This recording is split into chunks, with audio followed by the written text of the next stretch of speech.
Neuroklast with me now.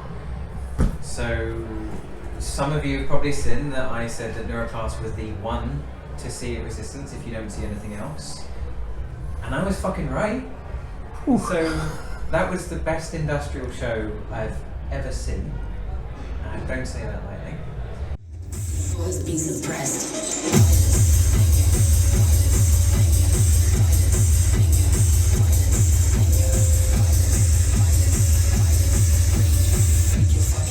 Rip your spine through your wrist.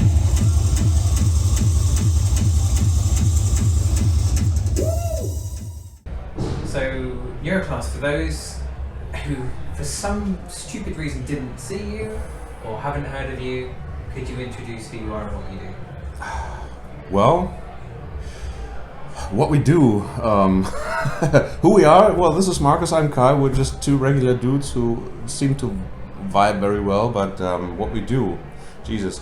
Well, we both started making music like, I don't know, years ago, and then kind of, crossed paths really briefly, and then went out again, and then one night, I didn't feel very well, he came over and we talked a bit, and then I was showing him some music I was making, and he was like, yeah, that's good, and I was like, yeah, I wanna join.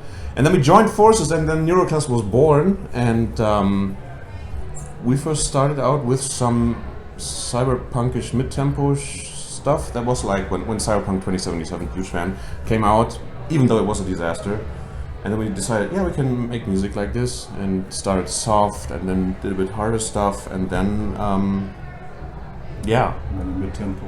Yeah, mid-tempo, and then we switched directions, and I got, I don't know how this went. I asked Keith from Mechanical Vein, hey, you're doing mastering jobs, I probably need some stuff mastered, and then we talked a lot, became good friends, and did some stuff together, and then we were like, yeah, we're gonna leave our old label because it didn't seem to fit, and we released with Hybrid Black, and this was the starting point of getting to know a lot of people.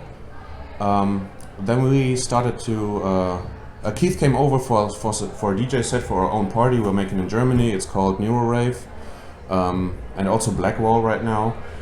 With the two DJs, which is Moon and Neuroklast. They will play a Sunday night, and then we met a lot of people. And at one party, Keith was coming over from UK and was DJing, and he was like, "Hey, I know Zardonic. You want to meet him?" I didn't even know Zardonic lived near my place. So, and then we went, grabbed something to eat, and talked a lot. And I was like, "Yeah, let's do business, let's do mastering," and we also became really good friends, and then we started to making infernal abyssal hard techno stuff, and this is when the Hellfire Plan or album was born. It's not finished yet, and we met Jamie, we met Marie, and all the other awesome people, and we collabed with them and did remixes, and then we finally found our tune.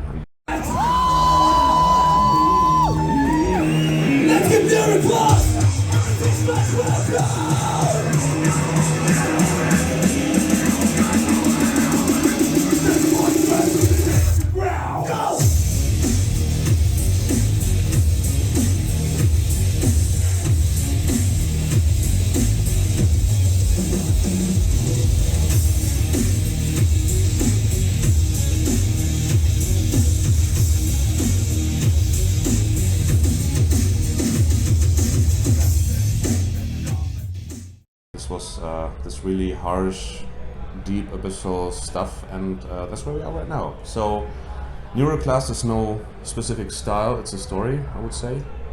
Progress. It's in progress, yeah, because as soon as the Hellfire album is finished, we're gonna quit this genre and move on to something new. Not forever, but we're planning for every album there will be one new type of genre, and the next one will be some metal drum and bass stuff, so... Okay. It will be nice, but we'll never say goodbye to the techno thing because it's so much fun to play. Yeah. So who are we? It's complex. Fair enough. And that was your first UK show that you've just done there? Actually, I've been here at Resistance on stage 2013 with a Chain Reactor. Yeah, well, it is like 12 years ago. and I was like, you know, when we went in here and went to the backstage to the artist area, the steep stairs, they still suck, even after 12 years.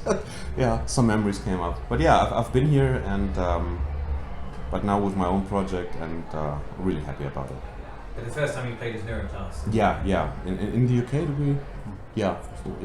We played not a lot of shows. DGT once, and here and Hanover, and yeah. But we're looking forward to having some more shows booked, because right now we're working on having a really good show with all the visuals and the story, and you know. So the cinematic element. Yes, exactly. The narration, even your epilogue at the end, that hits quite hard.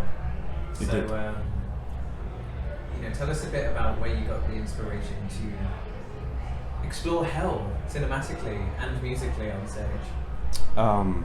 Yeah, that's a tough one. I always try to you know, express feelings and mental states through music. You know, even at first glance, it's like, yeah, this is really hellish hardcore techno, but like the essential one, the last part we played, I wanted it to be like a deep dive into the abyss of the soul. I struggle with mental health issues. We both do, and it's like part of telling people, I want you to feel this. I want you to take you on a journey through all of this.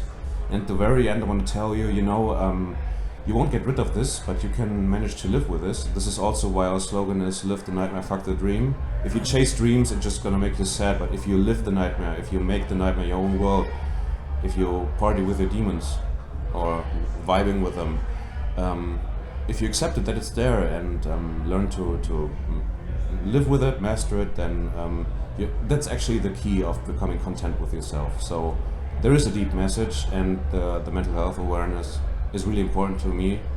So I decided to, you know, have the people party and enjoy and say, that felt good, right? You forgot about your dark world, you're living it right now for a second, and yeah. Because everyone has its demons. Yeah.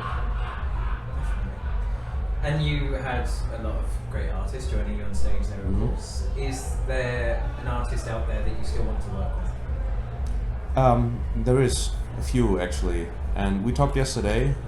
Reeks was on stage yesterday, and we've talked for a while. And yesterday we first met in person because I got introduced to Reeks by Keith and also Federico Sardonic, and we have a song where Sardonic said, "This song needs Reeks' voice, or it won't be released, trust me." And I was like, yeah, I'm gonna trust you, dude. And so we got that going. I know she's really busy because she's really talented, but you know, having a collab with Reeks would be awesome. A collab with Sardonic, which will happen eventually. But are we talking about artists that's really far away and barely possible? Because I don't know, what artist would that be? I think Egvin from Mexico would go quite well with you guys, because they wear goat masks and sing about the devil a lot. So it's quite Yeah. Yeah, or we collab with Mayhem, maybe, you know? Because the guitarist of Mayhem has a hard techno project, and Sardonic was like, yeah, I'm gonna send him Neuroklast stuff, Ignite. So because he doesn't know really how to make kick drums, so I'm gonna show him how it's properly done. I was like, what the fuck, did you just send the guitarist of Mayhem our tracks? It was crazy, yeah. But I don't know, actually. It's, if something happens, it will happen, and I don't know what artist would love to collab with us, or we'll just let stuff happen. You know, it has to fit. So I cannot give you a definite answer on who would be like the big artist. Okay. There are many, probably. Which of your songs do you enjoy playing the most live? Oh, we didn't play a lot of them live yet, but which one would that be? Blighted. Blighted? Yeah, Blighted has this really nice bass line that you can also... I mean, to be honest, I started playing bass half a year ago, and my past me said, well, that's enough time to Resistance, you can just like practice and then go on stage with it. And now my present me is like, fuck you back then, past Kai, because it was scary, but it worked out eventually. So Blighted has a really nice bass line, and also some mouth guitar by Sardonic. I don't know if you've seen the reel, but he sent me like this WhatsApp message where he said, you gotta do something like dun dun dun dun dun, and I took this voice message and actually put it in the song. No. So yeah, it's a funny story. And yeah, Blighted is I really enjoy the song about zombie Jesus, so... But in general, the faster one. Yeah, the faster ones, yeah. See, before I knew you were both playing, I was asked to DJ here, and I have put Blighted and the mechanical version of Exequil in my DJ set.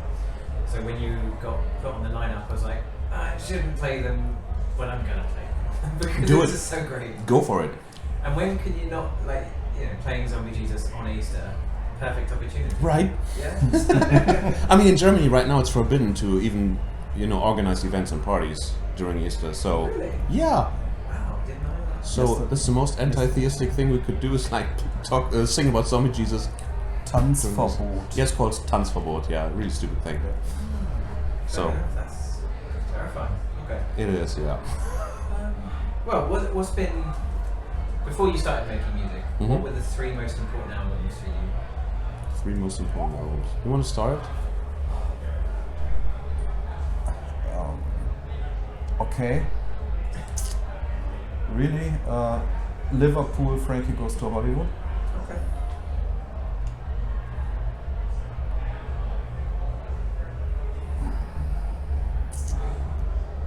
101, Depeche Mode. Mm-hmm. Disintegration, The Cure. Good choices. Before I started making music, that was 2005. And all stuff from the Beastie Boys. Yeah, there you go. Beastie Boys is his jam. I first started making some tunes like, okay, that would be 2005. That would be... I wouldn't trust the musical taste of the 15-year-old version of me, so... Okay. Well, it doesn't have to be before you. Before I made music, okay. Well, I recently got into Filter again, but not a specific album, or Limp Bizkit. Don't know why. But also big. Wow. I like the band Sepultura a lot, like the dark ambient stuff. No specific album, the whole thing they did. And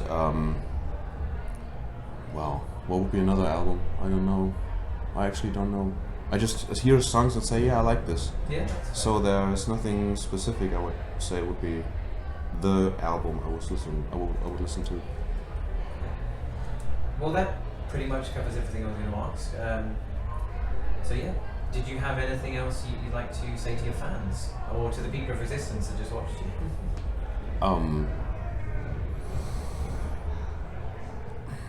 Yeah. I want to thank the audience again. You supported us. This was our first gig in Great Britain. Thank you.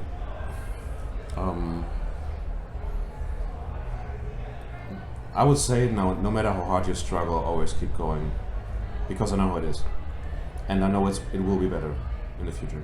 Elektro Vox.